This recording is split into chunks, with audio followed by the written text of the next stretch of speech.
Et nous sommes avec Louis Alliot, vice-président du Front National. Merci d'être avec nous. Vous serez donc dans les cortèges cet après-midi pour manifester contre le mariage pour tous. Marine Le Pen n'y sera pas.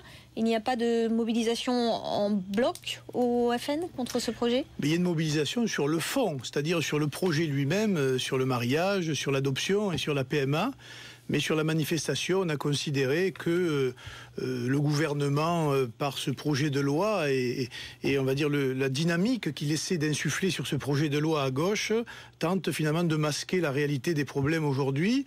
Et de ce point de vue-là, c'est une sorte de brouillard qu'il tente de mettre sur son action, qui, il faut bien le dire aujourd'hui, manque à la fois de rigueur et beaucoup de résultats. Mais alors du coup, la présidente n'y va pas pour montrer votre désapprobation, mais sinon vous y allez avec d'autres membres du Front National. Ah ben écoutez, non, moi je pense que la position elle parle d'enfumage sociétal et de récupération politicienne, cette manifestation. C'est étonnant que les membres de son propre parti y aillent. Je regardais un peu les enquêtes d'opinion et je pense qu'on est le seul mouvement cohérent sur le sujet.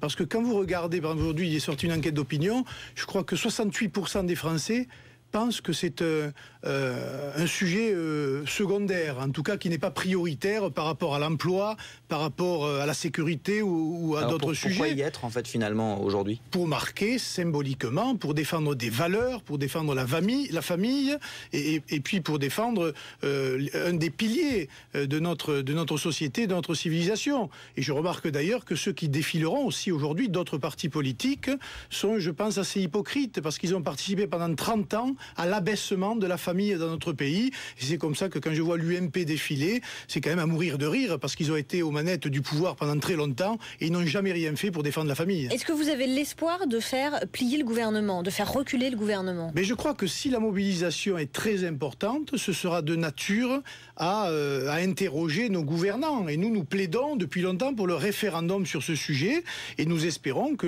nous serons entendus évidemment et que le gouvernement et le président de la République soumettront ce projet d'importance et de grande importance sociétale à l'ensemble des suffrages de nos compatriotes. Alors aujourd'hui en France on a quand même un vide juridique parce qu'on a aujourd'hui des couples homosexuels qui ont des enfants. Sauf que si jamais l'un des membres de ce couple décède, il n'y a aucun droit pour le parent. Qu'est-ce que vous proposez face à un vide juridique, à une situation que vivent les Français sans avoir de protection? Mais je crois nous avons proposé un approfondissement du PACS. C'est-à-dire ce qui est déjà la règle aujourd'hui, et on pourrait l'étendre, par exemple, à la succession. C'est le mot mariage qui pose problème. Le mariage, c'est quand même l'union d'un homme et d'une femme, et puis il n'est pas fait pour constater un lien d'amour. Il est fait pour protéger, j'allais dire, une descendance, avoir des enfants.